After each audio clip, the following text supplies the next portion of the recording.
Do you guys know who Sylvie is? Great photographer, originally from Paris. You're now in Berkeley, right? Sylvie's been in the business for more than 15 years. Featured in 10 print magazines in 2016 alone. So that's awesome. Named a top photographer by Martha Stewart and Harper's Bazaar Wedding Photographer of the Year 2016. She has a workshop coming up in France in April, which we can kind of get into in a bit. There's more for you. Tell us a little bit about yourself, your story, how you got started, all that good stuff. It was a pure accident. How did that happen? Oh yeah, I was a fashion photographer in San Francisco, and I shot a wedding for a friend. And this wedding got published in a magazine in Canada, and I don't even know if it exists still. I think it does. What's the name of the magazine? Brides something rather. No, it was called Brides. It's a Canadian magazine. But anyway, so after that, the phone started ringing, and I was like, no, I'm a fashion photographer. I just don't know much about weddings. But I was also pregnant. And if anybody can name me a fashion photographer that made a career out of it while they had children, I will give you the rest of the salami, because it simply doesn't exist. Like, when you're a fashion photographer, it's very difficult to have a family. They make you work 20 hours a day. They can't stand seeing you pregnant. They think you're going to hurt yourself. It's a very difficult career to have as a parent. So I thought maybe the weddings is going to be the thing to do as a mom. So, and then I went and trained with a bunch of local photographers. And after a few years of training, I let the word out. And the first year I shot 15 weddings. What year was that? A long time ago. Over 30, you don't want to talk numbers. I'm over 30, but So I'm stop well over 30. talking numbers. That was a while ago. I can't remember. You mentioned briefly that you were a fashion photographer. How did you get started in photography? Like, what sparked the passion that you wanted to be a photographer? That was another accident. I was actually in college for business. I studied marketing and business in college in Paris, and I came to America to travel around. And I loved the California. I mean, who doesn't like California, Sure. you know? And I picked up a camera. Actually, any parents here, raise your hand. There's something you're going to all remember, right? When I was 14, my dad told me, you should be a photographer. And I'm like, are you crazy? I'm going to be starving for the rest of my life, and I'm going to be an artist, and that's never going to work. He even had me visit a photography college in Paris. And I was like, there's no way I want to be a wedding photographer. Guess what? So whatever you think your kids are going to be, it's going to turn out that way, because the parents know better. They do. It's interesting because normally the parents are trying to talk you out of the career in photography. No. Go get an education and then you can try this. No, they're all crazy in my family. We're all artists. It's all nuts. Okay, so I came here with a business degree, and my father snuck a camera in my pocket, and I took a ton of photos as I was traveling through the U.S. And then I actually ended up at the MoMA with a black and white picture that I took somewhere in the U.S. as most promising female photographer, and I could barely speak English. So it was really interesting. So then I thought, well, maybe I should pursue this photography thing, and then I took a few classes. I'm pretty much self-taught. I didn't take a lot of classes or didn't go to a lot of photography school. I'm pretty much self-taught. So how did that kind of work its way into the fashion? So I started knocking around in San Francisco on fashion studios, because being from Paris, I love fashion. And this woman had me sweeping floors and ordering lunches. Her name was Susan Schilling. And I worked really hard at that position so I could climb up the ladders. I'm not, like, when it comes to work and career, I really believe in taking your time. Sure. I know now it's a whole other concept, but so basically, so I went and knocked on a bunch of studios in San Francisco and started at the bottom. Like, I didn't know much about anything, so I really, started sweeping floors, ordering lunches, and then I became the 5th assistant, and then the 4th assistant, and climbed my way up to 1st assistant. And we were doing a lot of catalog work, and then I got this opportunity to do this wedding, and then I quit fashion and went into weddings. What? Now I think 555 weddings is what I counted. Are there any campaigns that you shot in the fashion world that kind of stick out to you? Yes. I did a lot of catalog work. So like most like a J.C. Penney's catalog, Yeah, Macy's, that sort of stuff? Exactly. Okay. So it sounds like you shot that wedding and it ended up in this possibly defunct Canadian magazine, Yes. and you started getting clients based on that. So that leads into the next question: what is the value of being featured in a magazine? How did that help your business grow? Well, it definitely did help my business right away. And then after that one, I got onto, you guys remember, Here Comes the Guide? I think they're still around, right? I think I did 4 covers right away with that. So it helped in the industry, for the people in the industry back in the day to like, oh, who is that French girl? You know, like she's taking great, pretty pictures. And so then they would refer me work. It helped with brides a little bit. Also, it was good. I mean, getting featured, I think, is a very important thing, but it's gotten harder. It's not as easy as it used to be, but it's possible. What goes into your process of submitting your work to different publications? Oh boy, that's like the 3-hour answer question, right? That's all right. We got plenty of time. We got time? Yeah, we got time. Okay. So I'm going to start backwards. I actually did a little research when I was on the plane on my way here, and I called a couple of editor friends. And these are the numbers I came up with. In the U.S. every year, last year in 2015, there were 2,172,000 weddings. Wow. Martha Stewart featured 42 weddings on print out of 2 millions. Online, they featured 55. So we're still under about 100, like 99 right now, right? Yeah. The Knot, because they have all these regional magazines, which are, I think, one per state. So it's like they have 15 regional magazines and one national one. Managed to feature 550 weddings, which is pretty amazing. So we're at like 600. Yeah, like about 600. And I didn't get a text back from brides, but I would assume the bride only has a national magazine, so it's another 50 right there. So let's say 800 tops out of 2 million weddings that happen every year. So there's a lot of photographers that come to me and they go like, oh, my weddings are not getting accepted. And I'm like, well, it's not that easy. I mean, if you think about it, they have so many choices, these editors, that it's really hard for them to it's really hard for them to pick through it. So when they pick through the weddings, there's a couple of different things that they're generally looking for.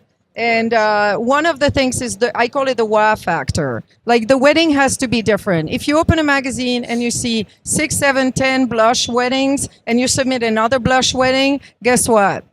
That's not catching the eye of the editor. And it's simply not catching the eye of the editor because they've been looking at all these weddings in blush all day long for, 2 years already. So when you go through the weddings, or when I go through my weddings, I really try to find the weddings that are just like interesting. If the couple has a cool story to tell is important too. Like, it's not just the details and the colors that make a difference, but it could be, I don't know, a whole wedding that happened on white horses, even though it's not white, is, let's say not in season anymore, not in trend anymore. It's the horse story is interesting.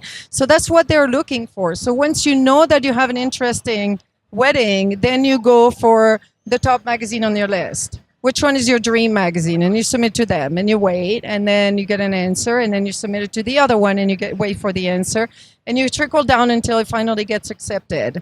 But generally, it's not because your photography is bad. It's more about like, what's interesting about this wedding? If it looks like any others, it's not going to work. And another thing to remember always is that when they accept a wedding magazine, they will print it like 6 months to a year later. So they also want it to be a little avant-garde, like if 2015 was all about white and blush, well, think about what is 2016 going to be, because the bride in 2016 will open the magazine then, and she's going to be bored with white and blush, the trend from 2015. So that's all the factors that they really take into account. And I think it's wonderful to be able to say, hey, out of 700 weddings that were featured, I got one of them in 2000 that happened. I think it's a wonderful thing to put on your website. It's a wonderful thing to remind yourself of. And when you do it, and when it happens, give a hug to everybody in your family and your team, because it's pretty cool. How has the submission process changed in the last 15 years? It's the same. It's the same? Really, yeah. Yeah, I think, they're a company like Two Bright Lights and make it easy on you, I guess. But it's pretty much the same. Does anybody have any questions so far? Okay, so we can move on. So we talked about how you decide to submit and what you're looking for in a submission. Are you submitting styled shoots? Well, so magazines do not ever rarely. I yet have to see one feature style shoots because they want to give the bride a product that is real. So generally, if they feature a style shoot, it's a style shoot that they are directed themselves. They have a whole team and they put it together. The style shoots are good for blogs. Now, one thing to remember is that's another thing that I heard from my business person is that a bride will pick up the phone when she sees your name 7 times on average. And this is why you want to get featured anywhere and everywhere. You want to go in print. If you can go in print, you go in blog. If you go in blog, you go on other blogs and keep on going until as far as you can, because that's what the bride is looking for. She's not, she's looking for the photographer where she's seen her name a whole bunch of times or his name and go like, oh, wow. They must be pretty professional at this point. So basically it's submit until you get something published somewhere. That's the goal, right? Yes. Okay.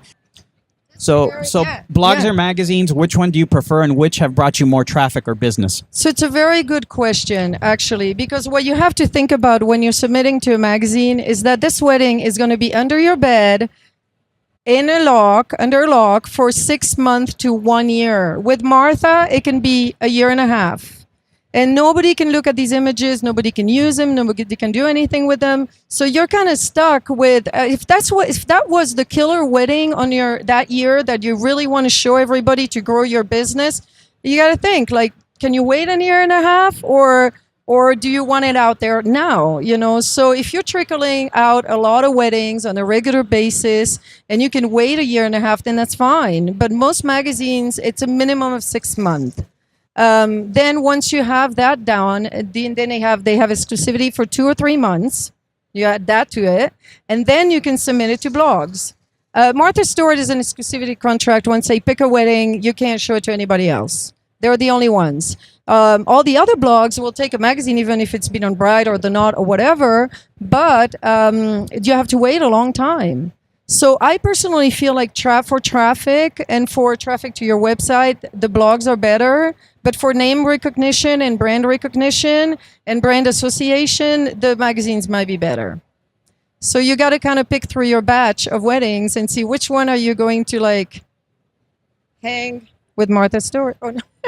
I mean, it's really they make you wait 2 years sometimes. It's a long time. So, it's great to be there, but you got to have a lot of patience.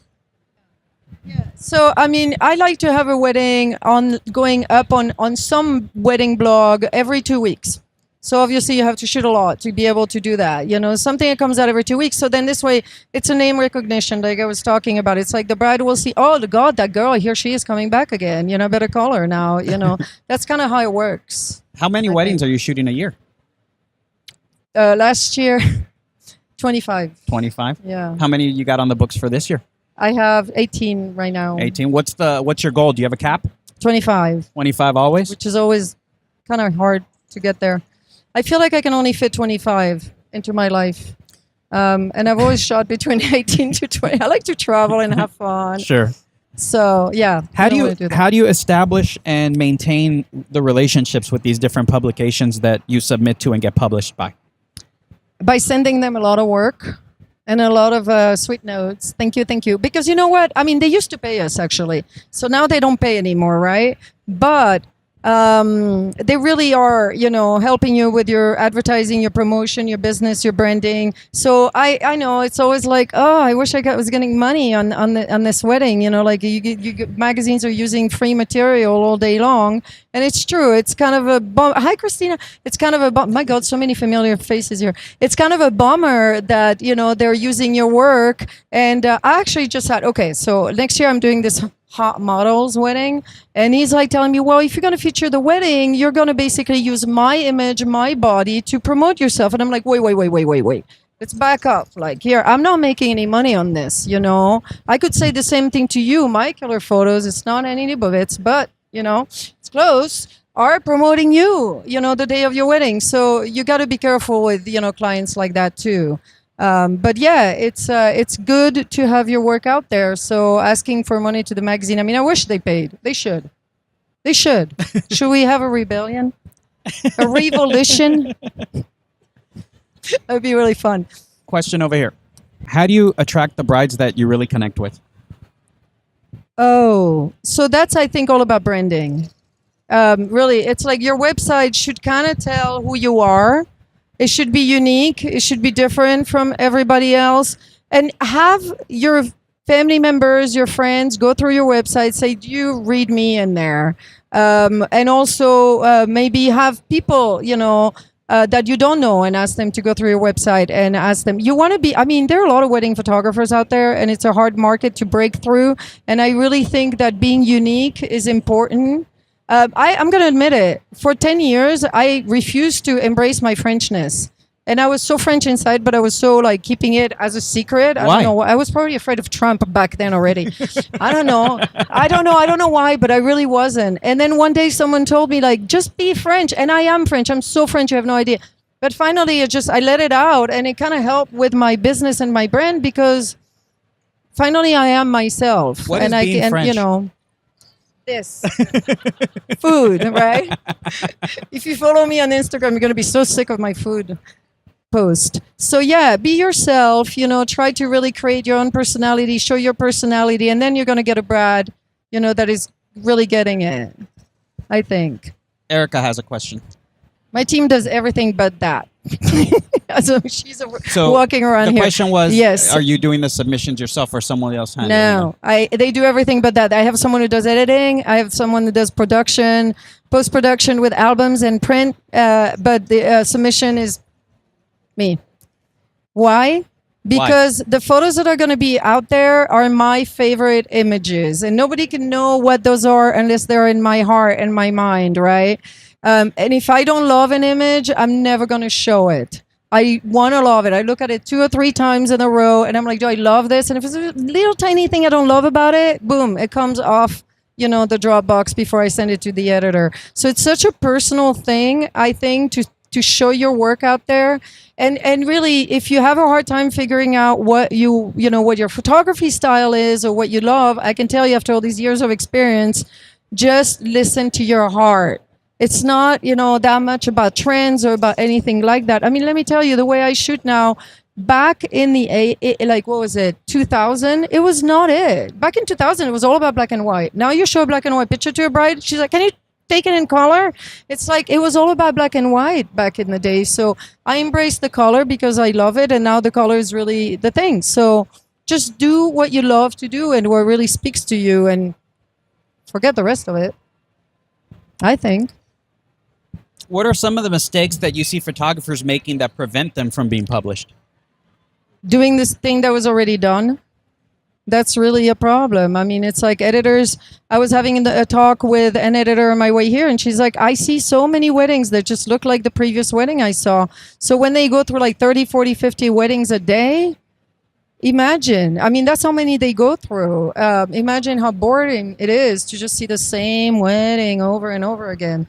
So even if you do a style shoot, do something different. Do what I did last year. We hung a dead chicken in the tree. Isn't that what we did at the workshop last year? Yeah, we did. We hung a dead chicken in the window just so we could get people's attention. It worked. Got a lot of nasty emails from vegans and vegetarians. But I mean, I'm partially joking. But the fact is that you really want to do things that are a little different. Whatever comes through your mind, it's better to have a factor in a negative way than a positive way always, I think. I mean, that's how it works in an art gallery, right? So other than dead chickens hanging in windows, what can people expect from the workshop that you have coming up in April?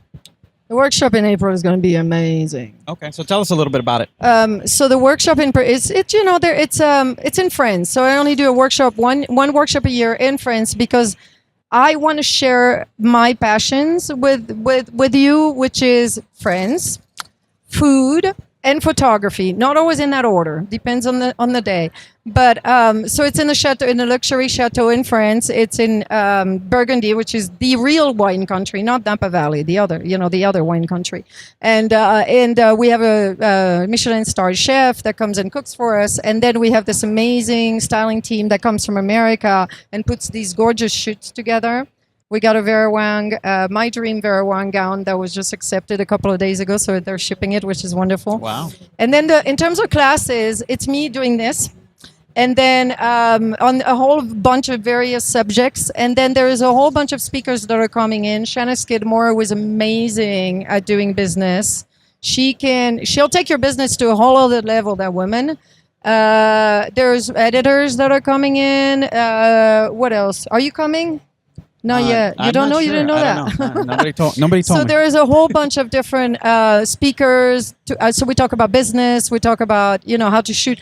And it's not, if you want to bring a digital camera, I might pout for a couple of hours, but you can do it. We had a couple of girls last year with digital cameras. You know what? I bring extra contacts and I force them to shoot a roll or two. And guess what? It always works. After the workshop, they're converted. And so we talk about that. We talk a lot about shooting film. So it's really fun. It's fun. It's like a family. It's a retreat. We all stay in the chateau with the team, with the stylists, with the models, with the chefs. So it's like a family immersion for 5 days. And we talk weddings all day long. So that's what it is. How long is the workshop? 4 days. 4 days? Yeah. Tuesday, 3 days and 2 extra nights. So, and we have a bunch of girls here that went to it. They'll raise your hands. Oh, wow. Yeah. Look at that. I know. And some are coming back. Yeah. Really? A lot of alumni. That's I know. good. It's a good business. thing. For the food. The photography's all right, but the food was where it's at. So we talk about, what is it? What kind of this is one thing that I think is very important also, is what kind of business do you want? Do you want to be like Brandon, who used to shoot 60 weddings? You want to be like Jose, who shoots 40, 50 weddings? Or you want to be like me, who does 25? Or like, who else? Aaron Delacy does 12. I mean, it's like, what do you want to do? How much money do you want to make with this industry? Is this a part-time job or a full-time job? Where are you stepping in your business right now? Is it like an aesthetic thing? Is it like bringing your name out there? So, I ask you, like at the beginning of the workshop, I ask everybody, like, what's your main obstacle right now? And let's talk about how to get through the next level. But at your level, it's not everybody's the same. So that's really what we try to do.